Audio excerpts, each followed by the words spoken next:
What's up, everybody? Happy Friday. Hope all you're having a great day so far. Getting into this episode of GH, I'm glad that Alexis knows that she pled guilty to this. She's taking her lumps.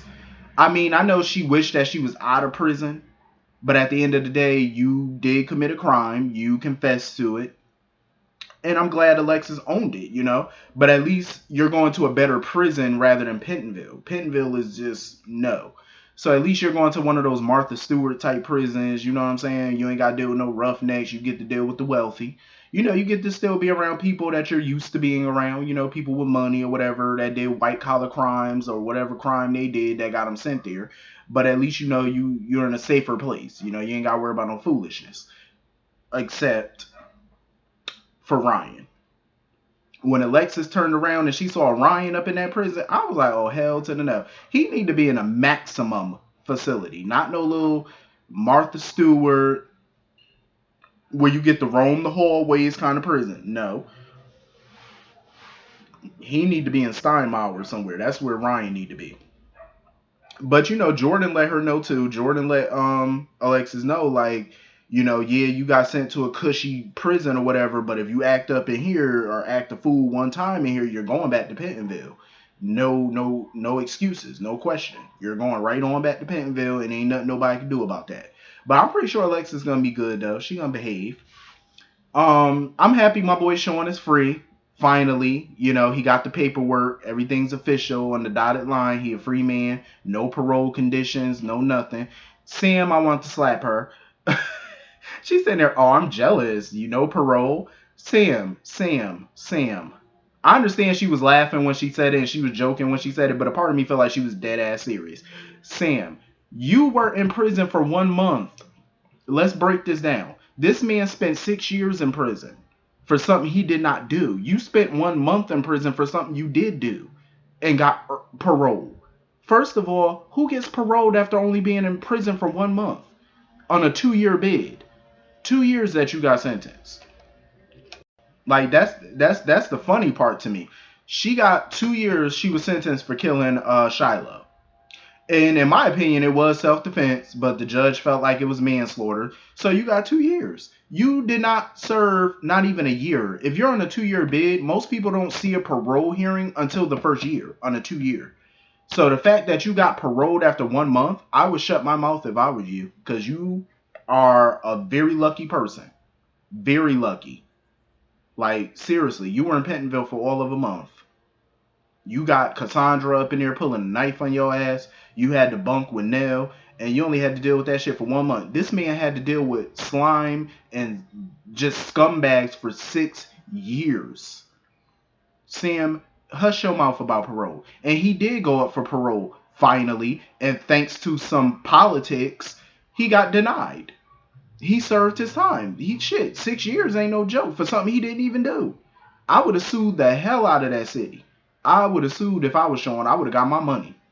I would have sued them probably for like $2 to $3 million. I would have been rolling. I would have got me a nice house right in Sunny neighborhood, right next to Sunny, or next to the Quartermains for that matter. I was like, bitch, I'm on Harborview Road now. I'm rich, biatch. That's how I would have been. Oh shit. That's how I would have been. Fuck all that. But of course, Sean's first order of business is to get to business. He wants to clear his good name and prove that somebody else shot Hayden. And of course he asked for Sam help, but she talking about, oh, I gotta check with my parole officer. Sam, shut your ass up. Shut up. You could go. You are still a private investigator. You could help him. Your parole officer is not gonna be tripping about you helping somebody. You can help that man. So anyway, moving on from that. Finn and Elizabeth. Why are y'all talking about Peter in the hospital for the umpteenth time? First you had Monica running up on you all up in y'all business. Now you got Terry running all up in y'all business. I'm like, what is wrong with y'all? What is wrong with y'all? Y'all talking too much in the hospital around people about something illegal that you did. And I say illegal because, yes, it was self-defense, but since you decided to cover it up, it's now illegal. So, why are y'all talking in public about this? Where anybody can overhear the conversation, Tweedledum, Tweedledee.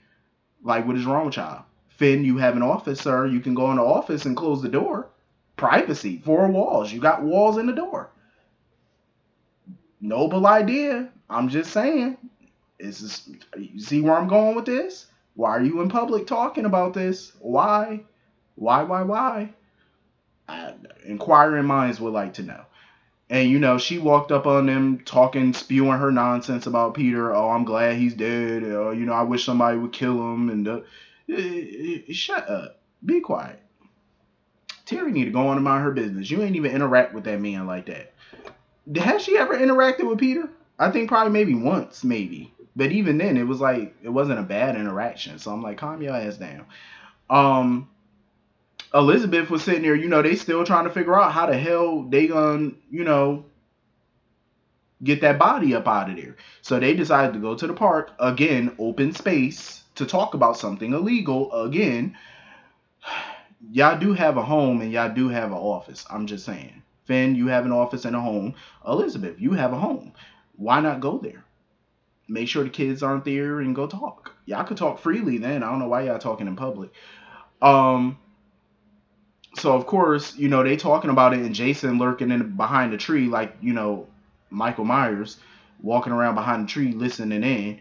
And Elizabeth pretty much told Finn, she was like, let's get Jason involved. Let's ask Jason for his help. And Finn is still not trying to get Jason involved and whatnot. I'm like, Finn, you are a damn fool. You are a fool, Finn. I would have called Jason the moment this happened. Last time I checked, I'm like, Finn, use your brain. This is Jason's job. This is what Jason does for a living. He cleans up people's shit. He's discreet. He's smart. He does this as, to make his money, even though he doesn't need to, but, tomato. But this is how this man does. This is how he operates. This is his specialty. He's discreet. He makes shit happen. And you want to know the key component to this? The biggest problem that Finn and Elizabeth are having is the fact that those security cameras are back on. Guess what, Tweedledum and Tweedledee? Jason happens to have a smart computer tech who works for him. And do you not know what that smart computer tech can do? Spinelli can do wonders. Did they not know that Spinelli can hack into systems? Here's a noble idea again. Get that man to hack into the system. He can shut those cameras down and you can get that body out of there. Eureka, I came up with an idea. Think, Finn, think. You got a big problem. You got a big man here who can be a problem solver. Noble idea, sir. Noble idea. I'm just full of ideas today. I really am. I think I am. I'm just saying, like, to each his own, I guess. But damn, it's like, think, son, think. He can get Spinelli in 2 seconds, 2 shakes and a lamb, and he can get him to shut them computers down. You can creep that body right on up out of there without anybody knowing about it. And guess what? The Pine Barrens. Sonny and Jason's holy grail. You know how many bodies are screaming from beyond the dirt? Peter would be in good company over there. I'm just saying. He wouldn't be lonely. He wouldn't be cold. Just take a shovel. Put the dirt. Another idea. Another idea. Pine Barrens. I'm telling you, it's just flowing for me today with these ideas. I'm just saying, it's like, think, people, think. Get Jason involved in this. But you know what? Like I said, that would have been my first instinct to get Jason involved. And Jason, after Finn left, Jason came up to Elizabeth and he wanted to know, like, what's good? What's going on with y'all? Like, because, he want to know, like, what's going on about Peter. Because he knows she up to her neck in this Peter situation. He know. She did something about it. So, of course, Jason wants to know what's going on with Peter. My thing is, like I said, that would have been my first thought to call Jason. But now, Jason, don't get involved in this. The reason I say Jason shouldn't get involved in this, and the reason I'm saying this now is because Jason has too much on his plate. His cup is runneth over right about now. He got Cujo over here that he got to marry soon.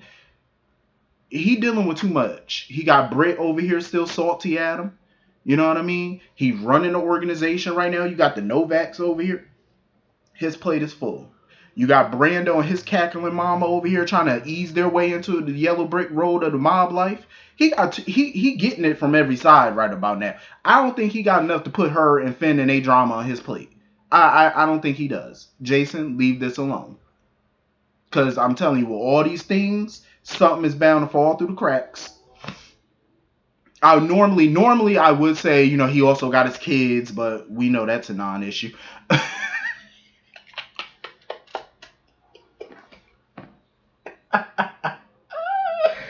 Listen, we know that the whole kid thing with Jason is a non-factor. We know that much. Jason got kids. I'm so, don't he got two? How many kids Jason got? Don't he got two little boys? I forget. I forget their names. We haven't seen them with him in so long. I forget. What's Jake? And I think one is named Daniel. Yes, and everybody calls him Danny, correct? Yes, yes, yes. I believe so. He has those children. Mm, I guess. So yeah, I think Jason's cup is runneth over right now. He got too much going on. Cujo gonna be over here wondering what he up to. So it's like I would leave this mess alone. Finn has another little issue on his hand because Anna has figured this thing out, which I said yesterday she was gonna do. She was getting close, and she hit the nail when she went to go see Valentine. She hit the nail right on the head. She knows Finn, so of course she went to go confront Finn about Peter's disappearance. I think honestly, I think she's gonna save Finn. I think she's gonna help him. I don't see her turning Finn in, especially if she find out Liz is wrapped up in this too. She's gonna try to protect him the best that she can. I'm sure. Um, I'm telling y'all though, something is nagging at me. I don't think Peter's still in there. I don't think he is, because I do agree with some people. Some people in my comments did mention that. They said, wouldn't he start decomposing by now and you would start smelling something? I said exactly. It would be an odor coming out of that hospital, something wicked. I mean, you would smell that shit. You would smell it. I'm just saying. So I think it's in their best interest to open that place up. I'm just saying. Um. So anyway, moving on from that, let's get to the Tano. So Nina's back, running around yet again with somebody's husband.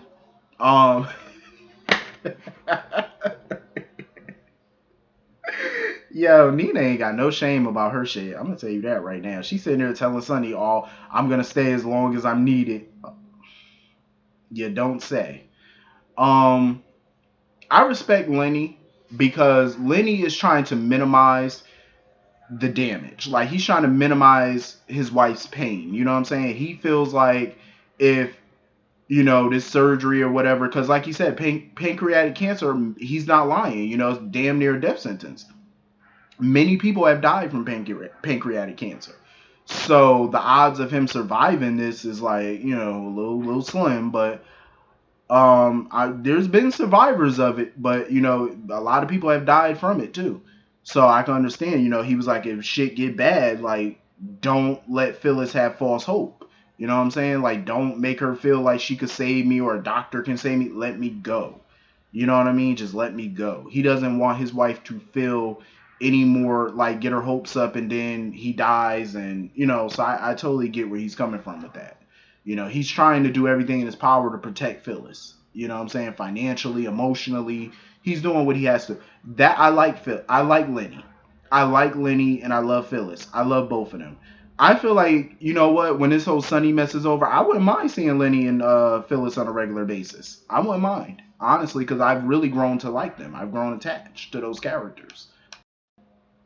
I felt bad for Britt though when Britt had those flashbacks of her and Jason and stuff, and then poof, Jason pops up. He was scared to talk to her at first. Like, he was walking up all slow. Hey, is it okay for me to say hey? She looked at him. Part of her facial expression told me that she wanted to slap the shit out of Jason. And another part of her facial expression really looked like she could have been genuinely happy to see him. I was like, yeah, but Jason, if I was you, I would kind of turn around and walk away. Because they were just standing there mad quiet at first, and then here come Austin. This fool, why does Roger Howarth always gotta be comedic every time he comes up? Roger is hilarious. He just came up, looked at Jason, hey cuz. I said, hell no.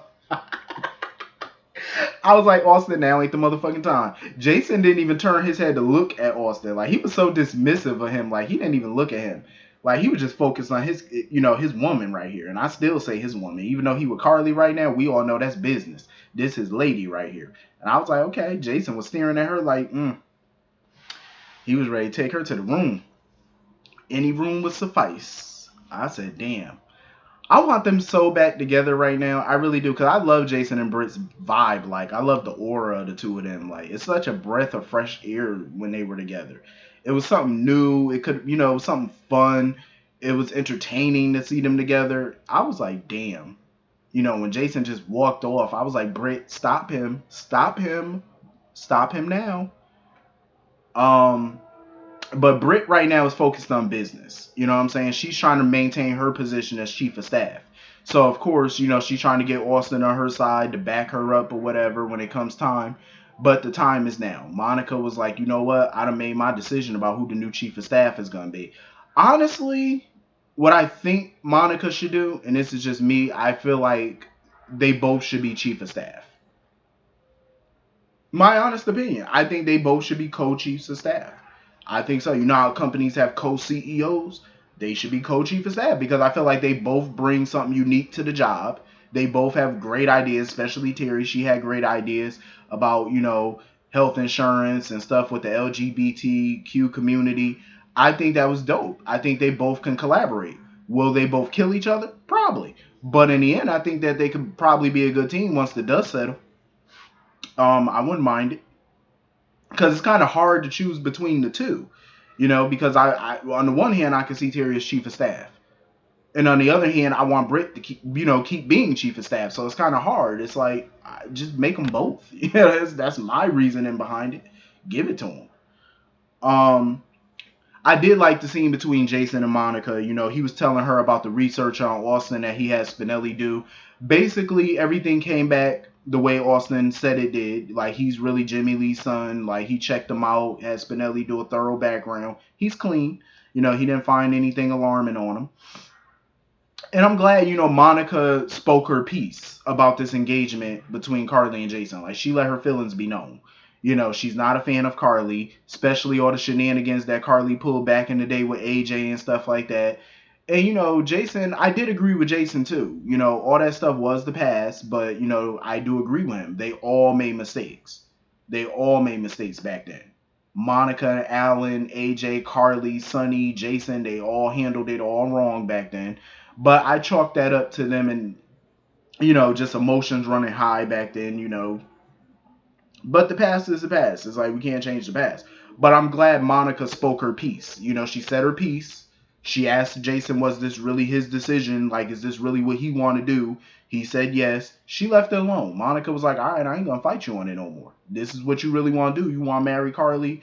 This is what you want? I'm not going to fight you. I love that Monica did that. I was like, good. She's not the type that's going to meddle and try to force you to go her way. She was like, no, I'm going to let it go. I'm too old to be arguing with y'all. She was like, you grown. Do what you do. She going to support him. I'm not mad at it.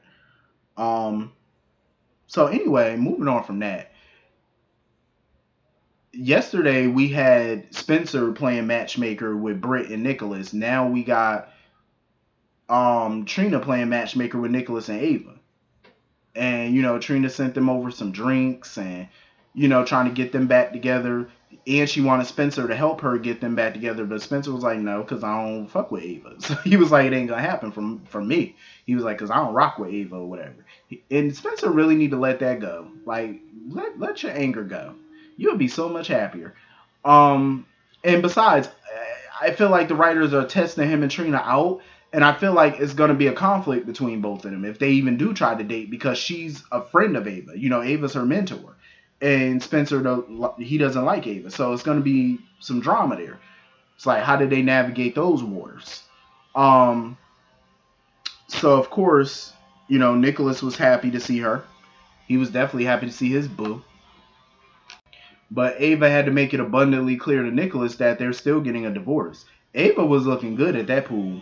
Ava was looking scrumptious. I say, look at Maura West. Maura West was looking fly with the hat and the little, the little robe around her, the outfit. Ava was looking, she was looking good. I know Nicholas was looking at her like, damn, if I could just take you home right now. Yo, Ava was looking good. I'm loving these pool scenes. Like, I'm really digging it. I think it adds, especially with the summer right now. I think we got, what, 5 more weeks left of summer? Like, it's super dope. I love it. But anyway, that was pretty much the whole episode.